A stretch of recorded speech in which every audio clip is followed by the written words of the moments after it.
All right, Rob, Cesternino and Pooya here for RHAP here with the great Britney Haynes. Britney, how are you holding up today? Good question. Good question. Uh, it's not fun. It's not. Yeah. Do you want me to lie and tell you it's been a No, great time? tell us the truth. It's not been fun. It's not been Okay. great. It's not been the funnest day of my life. I am, however, eager to let's get it out. Let's do the whole thing. Let's dump all the words out.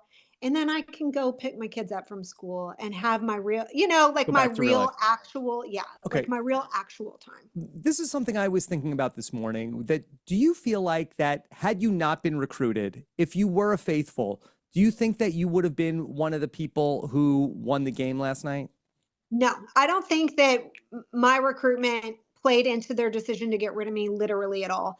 I mean, the only way that you could rationalize that would be to say that then she would have recruited Dylan instead of me, which is like the most likely outcome. In which case, he would have still tried to banish me. You know what I mean? Like because I was the only one who had suspicions or whatever. I don't think that it played into me leaving whatsoever. So Brittany, the suspicion chain for you was very fascinating because I feel like you were calm, no one's looking at you, and then suddenly eyes are all on you. Who do you think was the epicenter of Oh, that it beginning? was Derrick 100%. And I will not forget that. It was 1000% Derrick. And he was what? Wrong, because I was actually a faithful. He was super, super, super wrong. So everybody's like, Derrick, he's a mastermind, blah, blah, blah, blah, blah. I'm like, really? Is he? Because he was super wrong. And it was right in his face. Like he will even say, like, I thought it was you or Danielle. And down to just those two choices, he was like still so blinded. Like that he thought that I was the traitor over Danielle even though I like was acting like a faithful because I was a faithful. It was Derrick. It was Derrick 1000%. So, Brittany, so many of the Big Brother fans want to know, are you and Danielle okay now? It was sort of like a little bit of a tense moment in the reunion show. That are you guys cool after the show? So everyone, that is a question. And the thing is like, I can tell you my perspective on it, but I don't want to speak for her. Right. She may feel differently Hmm. than I do. I personally think yes, like I think that we're good. We had a great conversation after the reunion. We've been in contact. I think things are good. However, I don't want to take away her ability to speak for herself and say what she has to say. And who knows, maybe she hates me. So I hesitate to speak for her. From my end, I have nothing but respect for Danielle. I truly regret the way that the show ended. I truly wanted to win with her. If we would have walked into that last banishment table and Dylan would have said, Gabby, I think you're a traitor, I would have been thrilled. Like that is the outcome that I wanted. I truly tried to rally votes to save her. I truly didn't act out of pure self-preservation until I absolutely had to at the end. And that was what I wanted to happen. It truly, truly was. That being said, I also hope that game is different than reality. Again, these are two separate things for me. If she doesn't trust me in a game going forward, that's the bed that I will lie down in and take a nap because it's understandable. But my hope is that just on a personal level, that we can have a good relationship, have mutual respect for each other when this all dies down. That round table, Brittany, when Dolores is hard pivoting over to Ivar and wants to vote Ivar, and y'all have been laying all this evidence on Gabby, how did it feel to have to switch your vote up live like that onto Ivar? So for me, whenever Dylan told me that he wasn't voting for Danielle was when the walls began to crumble for me. When I kind of saw my path to victory sort of begin to crumble. And so then you see me go to Dolores and try to really put the screws to her to get her to tell me who she's going to vote for. And she refuses to give me a straight answer, right? Like she's like, I don't know. I got to listen to Gabby's argument. I'm not sure. I'm not sure how I'm voting. So we go into that round table not knowing where Dolores is going to be. And then all of the heat is on Danielle for the round table. And even in that first vote, we knew that we needed that number, right? So we pretty much assumed, okay, Dolores is going to vote Ivor. But in the event that Ivor decides to be retaliatory and vote against Danielle, I'm absolutely going to throw I'm going to throw that out there just in case, because what if he does? What if he votes against Dolores to try to get back at her instead of voting for Danielle? That's best case scenario for me. So I throw that first vote up for Ivor, even though it made absolutely no good logical game sense. And I knew it was going to be something that I would have to defend later. Frankly, I know I'm coming out of this round table. So I did that as my like Hail Mary, throw something at the wall and see what sticks. But it was whenever that went to tiebreaker that I realized, regardless even of what Dolores does or doesn't do, I have to act out of self-preservation here, because I have to come back tomorrow and defend what I do at this round table right now. And one thing that you don't want to do on the Traitors, if you've paid attention the rest of the season, is be the one person who doesn't vote for the traitor. Right. That was evidenced against Sierra. That is something that I brought out against Sierra. Frankly, when I voted for her, I said, you refused to vote for Boston Rob. It's something that we've seen multiple times. I didn't want to stand alone. I didn't know for sure if Dolores would switch her vote or not, but what if she did? And then I was the only person who wouldn't vote for Danielle. And then also, if Dolores doesn't switch her vote, we're going to go into a tiebreaker that I don't know what the outcome could be. Danielle could still completely leave, and then I've still refused to vote for her when she gets up there and says that she's a traitor. It's going to be a bad look for me. And so it was at that moment that I realized I got to switch over into self-preservation mode, because there's no saving her.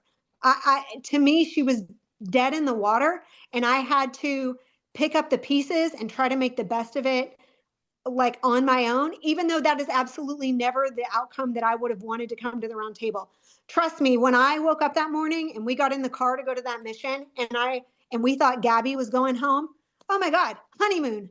Yeah. Honeymoon. Like, we were so happy. We're skipping through the hallways. Whee, everything's great.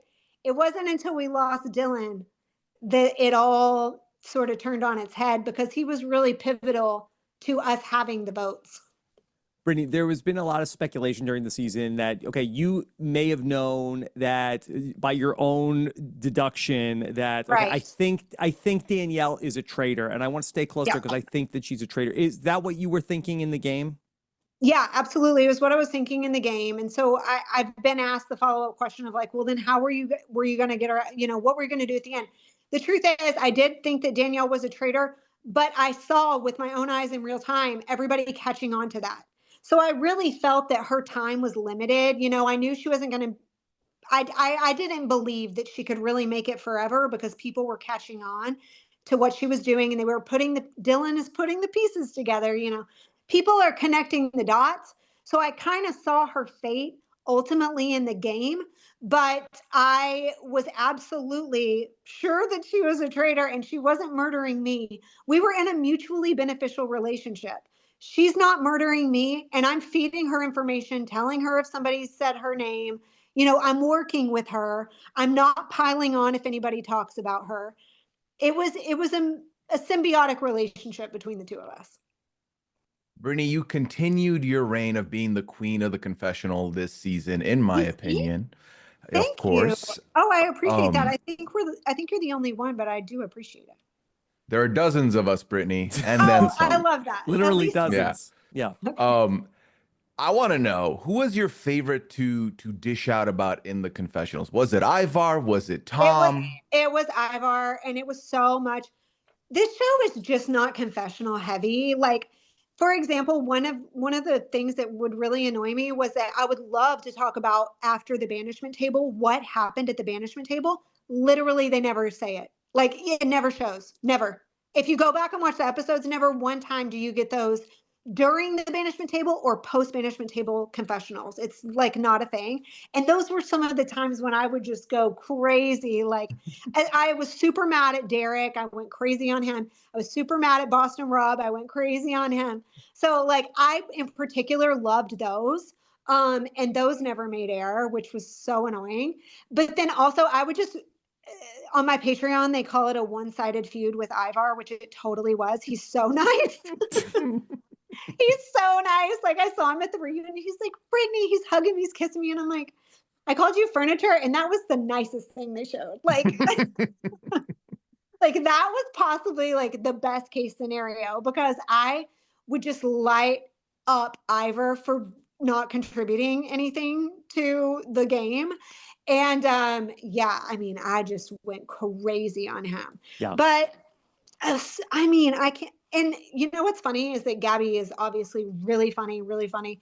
She had the exact same criticism at the reunion. She was like, "Oh my gosh, I said all these things," and Ion said the same thing. Like, "Oh my gosh, I said this, I said this, I said this." We all had like our points that stood out to us as like a really good moment where we felt on fire in the confessional, and none of it was ever used. It's just not the same as Big Brother, which is on 3 times as much a week, for one thing. It Mhm. also delves more into personal relationships and kind of gives that opportunity more. Whereas Traitors, I feel like it's on a way tighter time frame. There's more people there. There's less about your personal relationship. It's more about gameplay. And so it just doesn't kind of Yeah. read as it You'll just doesn't. have to go back to Big Brother then. I will never go back to regular Good. All Big right. Brother. I had to That's try. the right I had to answer. try. Good All answer. right. Well, Brittany, I know you got to run, but thank you. Really appreciate you making some time to talk I know about all this this. wasn't long enough. I know you guys have a Hey, million more questions. anytime But you want to come back, Brittany, we don't even have to talk about the Traitors. Okay. We could just talk about, whatever Tom Sandoval's doing next. oh my God, hopefully something. Hopefully, fingers crossed. All right, Brittany, Fingers thank you. crossed. Thank you so Okay. much. Hope you're doing okay. And Thank you hope guys. we can talk to you again soon. Okay. Okay. Thanks so much. Bye. Bye. This is RHAP. We know reality TV.